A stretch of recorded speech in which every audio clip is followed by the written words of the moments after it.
Capítulo 9. Você está errada em dizer que estou errada. Hilary Morgan Ferrer e Rebecca Valerius. Relativismo moral. Eu, Hilary, adoro passar tempo jogando cartas com meus sobrinhos. Aprendi um jogo lá no ensino médio que até hoje as crianças costumam jogar. No entanto, quando meus sobrinhos me ensinaram a jogar, estava com muito mais regras do que quando eu era adolescente. O objetivo do jogo é pegar todas as cartas. O jogador pode ou ganhar pequenas batalhas ou bater na pilha de cartas quando vê o par, pegando assim a pilha inteira. As regras desses tapas nas cartas se expandiram consideravelmente desde que eu era mais nova. Agora, não é mais só o dobro. O jogador pode dar um tapa em todas aquelas combinações difíceis de lembrar. A forma como meus sobrinhos tratam as regras do jogo é uma analogia perfeita daquilo que a sociedade moderna tem feito com a moralidade. Cada menino tem suas próprias regras favoritas, ou seja, aquelas de que eles conseguem se lembrar com mais vivacidade. Então, naturalmente, cada um deles continua tentando convencer o resto de nós a seguir o conjunto de regras que lhes dá uma vantagem competitiva. Por que não? Afinal, quem faz as regras também pode desfazê-las. É basicamente assim que nossa sociedade e cultura tratam a moralidade nos dias de hoje. Em vez de enxergá-la como um reflexo de verdades mais profundas, muitos tratam a moral e a moralidade como normas culturais passíveis de revisão, ideias que não geram consequências, assim como as regras do jogo de cartas que eu mencionei. E, assim como no jogo de cartas, a sociedade está competindo por um conjunto diferente de regras que, pensa ela, todos devem simplesmente cumprir. Antes de começarmos a explicar o relativismo moral, vamos explicar primeiro o que queremos dizer por relativismo. O termo relativo significa em relação a. A ironia do relativismo é a seguinte: para que algo seja relativo, deve haver algo a mais que seja absoluto. Por exemplo, as direções das estradas que levam para Dallas são relativas, pois dependem de onde a pessoa está vindo. Todas elas, no entanto, estão fundamentadas no fato absoluto de que Dallas jamais estará ao sul de Houston e que se localiza no Texas, não na Califórnia. Muitos pensam que um debate se dá entre verdade relativa e verdade absoluta, mas não é esse o caso. Na verdade, debates dizem respeito ao absoluto de qual se parte. O debate é realmente sobre de qual absoluto estamos partindo. Cristãos creem que tudo está relacionado à lei moral de Deus. Em Cristianismo Puro e Simples, C.S. Lewis escreve: meu argumento contra Deus era que o universo parecia cruel e injusto, mas como eu cheguei a essa ideia de justo e injusto? Alguém não chama uma linha de torta a menos que tenha alguma ideia de uma linha reta. Com o que eu estava comparando este universo quando o chamei de injusto? O mundo tenta convencer nossos filhos de que toda moral é relativa ao indivíduo, mas dizer isso é como tentar traçar um ponto fixo a partir de um objeto em movimento. Em outras palavras, resta vagar sem direção certa, torcendo para acertar o caminho. Dizer que toda moral se mostra relativa ao indivíduo é essencialmente dizer que não há moral absoluta. Ou seja, não há conceito de certo e errado que sejam absolutos para qualquer pessoa, em todos os momentos, lugares ou circunstâncias. Relativismo moral e pós-modernismo. O relativismo moral é o resultado lógico do pós-modernismo.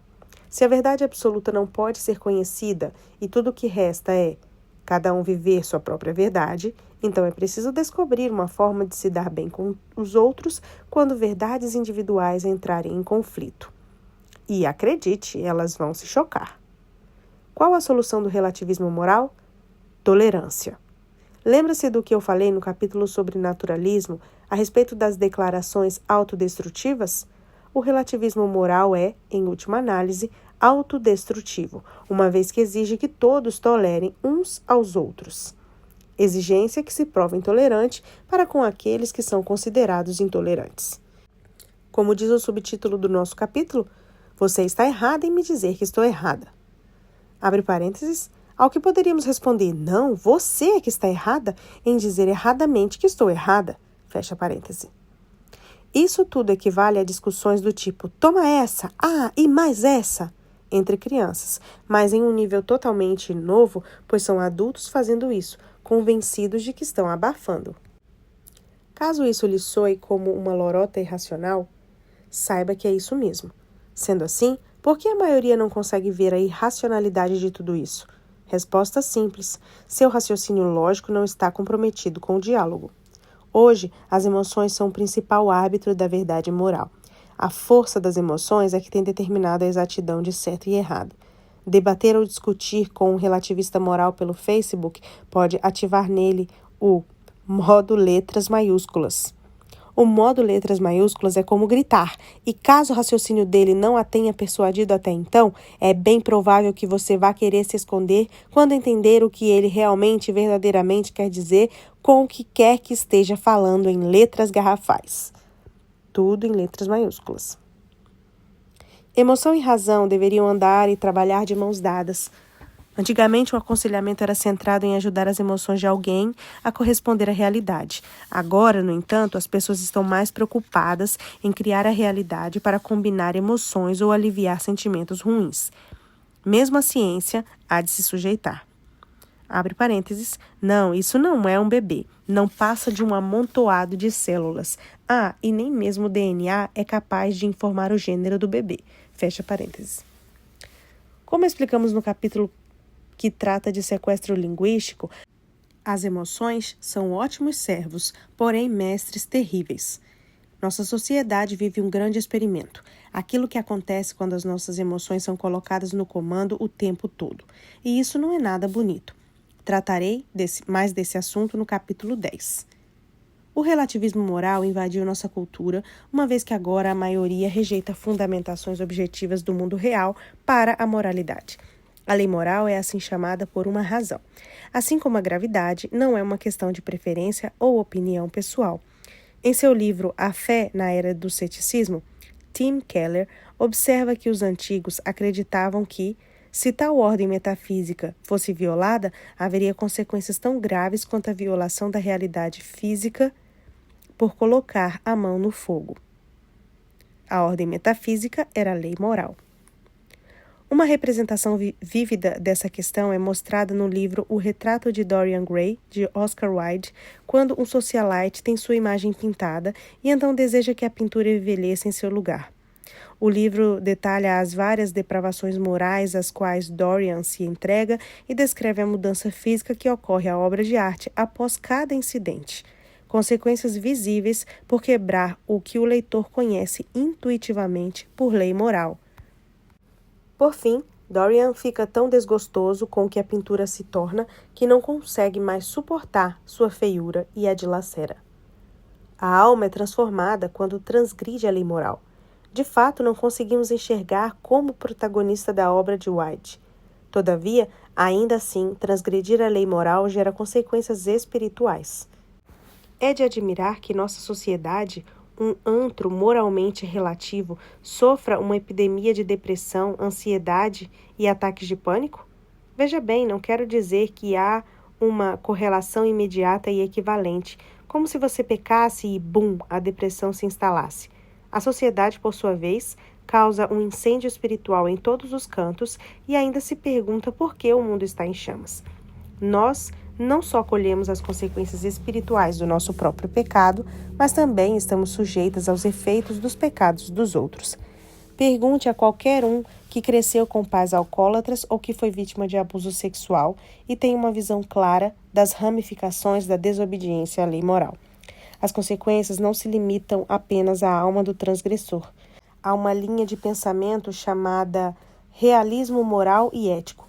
Sua filosofia enfatiza tão vigorosamente a natureza objetiva de certos valores que chama a lei moral de fatos morais, em vez de valores morais. A depender de quem, valores podem mudar, mas fatos são verdadeiros a todos, em todos os tempos e regiões. Sempre. Maneiras certas e maneiras erradas de descrever o relativismo moral. O relativismo moral é um grande problema na sociedade atual. Ninguém sabe de mais nada, nem quem decide o que é certo ou errado. Um dos grandes desafios enfrentados pelos pais é a vontade de dar respostas mais simples às perguntas que os filhos fazem. E, convenhamos, todos adoraríamos ter respostas mais simples. O jeito mais fácil e menos efetivo de obter uma resposta simples é simplificar um problema. Infelizmente, problemas morais não nos permitem ter esse luxo. Então, normalmente, soltamos alguns chavões e usamos versículos isolados, abre parênteses, ou que carinhosamente chamo de sabedoria de para-choque de caminhão, fecha parênteses. Afirmamos com certa frieza: a Bíblia diz isso, acredite nisso e ponto final. E prosseguimos vivendo a nossa vida. Embora isso funcione com algumas pessoas, normalmente aquelas que de alguma forma concordam com Deus e com o cristianismo, esse tipo de raciocínio pressupõe uma mentalidade pós-moderna e estamos numa era pós-pós-moderna. Apelar à verdade não contribui em nada para convencer as pessoas de que algo é verdadeiro. Podemos tentar e até podemos ser ouvidas, mas desse jeito não seremos compreendidas nem persuasivas. Sim, as escrituras são vitais para a compreensão da verdade, mas elas estão mais para um manual do que para uma ferramenta solitária. Não podemos tirar uma Bíblia da bolsa e começar a usá-la para bater em tudo e em todos. As escrituras devem guiar nossas interações, uma vez que ensinam como usar as múltiplas ferramentas que Deus nos deu. Valores, verdades, princípios morais e o fruto do Espírito são como utensílios numa caixa de ferramentas. Obrigada, meu Jesus, por ter deixado tantas ferramentas. Imagine tentar consertar o motor de um carro apenas com um martelo ou uma chave inglesa. Difícil, não? De fato, tais ferramentas são muito úteis e podem servir para muitas coisas, mas a falta de utensílios específicos pode mais atrapalhar do que ajudar. Necessitamos de ferramentas diversas e do manual, as Escrituras, que nos ensina a utilizá-las. Infelizmente, nossa sociedade se livrou de muitos dos utensílios que costumavam figurar na caixa de ferramentas. Fatos morais, verdade objetiva, Deus e até mesmo o manual, as Escrituras, foram relegados ao ostracismo. Hoje em dia, muitos optam por não ter uma caixa de ferramentas, contentando-se com um ou dois utensílios a depender do gosto da pessoa. Alguém que valoriza a compaixão tenta resolver todos os problemas com compaixão e prioriza os problemas requerendo compaixão. Outra pessoa superestima a tolerância e tenta usar apenas a tolerância para resolver todos os problemas. Outra usa as escrituras e ignora a misericórdia e os relacionamentos, lançando verdades como se fossem bombas e deixando que os destroços se espalhem, dizendo às vítimas: a palavra de Deus jamais volta vazia. Há momento e lugar certos para cada coisa, mas os melhores resultados costumam advir do uso conjunto de diversas ferramentas. Nenhum utensílio, porém, é capaz de substituir o direcionamento e a obra das Escrituras e do Espírito Santo. Nem existe uma fórmula pronta para trilhar os caminhos da moral e da moralidade. Embora a verdade seja imutável, o ser humano muda e a maneira de abordá-lo é crucial. Todos precisam ter humildade e discernimento. Uma breve história do relativismo moral. Relativismo moral é a consequência lógica do pós-modernismo quando posto em prática. Sim, o relativismo moral sempre existiu, pois não é de hoje que o ser humano tenta justificar seus pecados. Para o nosso propósito, com este capítulo, focaremos somente na onda mais recente. Minha vontade não é ficar insistindo nesse negócio de pré-modernismo, modernismo, pós-modernismo, mas a sociedade já foi moldada por essas ideias. Enquanto o pré-modernismo usava da razão, da revelação e da autoridade para determinar a verdade, os modernistas decidiram que a razão humana por si só se mostrava suficiente, presunção que se baseou na ideia de que, ao usar a razão humana coletiva, a humanidade chegaria junta à mesma conclusão, isto é, 2 mais 2 igual a 4. Logo, um punho fechado mais o rosto de uma pessoa é igual a algo ruim. Correto? Matemática pura. Os pós-modernistas questionaram as conclusões contraditórias do modernismo, de que, 1. O ser humano é capaz de criar sua própria verdade, e 2. Que essa verdade seria objetiva e compulsória a todos. Os pós-modernistas então disseram: calma lá, todos estão em desacordo. Ou não existe verdade objetiva, ou continuamos falhando. Abre parênteses, oi, pessoal. Assinado, pecado original. Fecha parênteses. Em outras palavras, ou a culpa é nossa ou a culpa é da verdade. Os pós-modernistas baniram a verdade. Parte da rejeição à verdade por parte dos pós-modernistas foi motivada por um relacionamento com o naturalismo. A seguir, cito o famoso resumo de Richard Lewontin, biólogo ateu. Nossa disposição em aceitar alegações científicas que vão contra o senso comum é a chave para a compreensão da verdadeira batalha entre a ciência e o sobrenatural. Nós tomamos o lado da ciência apesar do absurdo patente de algumas de suas construções, apesar da tolerância da comunidade científica diante de teorias infundadas, pois temos um compromisso prévio, uma obrigação para com o materialismo. O materialismo é absoluto e por isso não podemos permitir que Deus entre na equação. E lembre-se daquilo que eu expliquei no capítulo 6, que o materialismo é praticamente intercambiável com o naturalismo. A Imago Dei está entretecida em nosso tecido moral. Alguém pode ficar repetindo, não podemos julgar as verdades dos outros, mas ficar visivelmente desconfortável quando questionado se esse mesmo pressuposto se aplica a uma sociedade hipotética que tortura bebês por diversão ou que acredita que escravidão sexual é um bom investimento empresarial. Psicopatas à parte, todos entendem que algumas coisas são erradas, independentemente de quem, quando ou que cultura. A lei moral está gravada no coração humano, Romanos 2,15. Existem certos elementos do ser humano que, se removidos, criam um vácuo. O que quer que preencha o vazio acaba se tornando um monstro, pois dessa maneira a pessoa está sendo governada por algo que jamais deveria ter o direito de governar. Os modernistas rejeitaram a Deus, fato que criou um vácuo no culto e na adoração que a razão e a ciência tentaram preencher. Quando os pós-modernistas rejeitaram a verdade objetiva, as emoções já eram as próximas na fila ao trono. O relativista moral apregoa: o que é verdade para você pode não ser verdade para mim, ninguém pode me dizer o que é ou não verdade. Vamos todos dar as mãos e cantar Kumbaya. Ninguém está errado por nada, vamos celebrar. A conclusão funcional, no entanto, é apenas um novo padrão objetivo. Ninguém pode dizer que a outra pessoa está errada.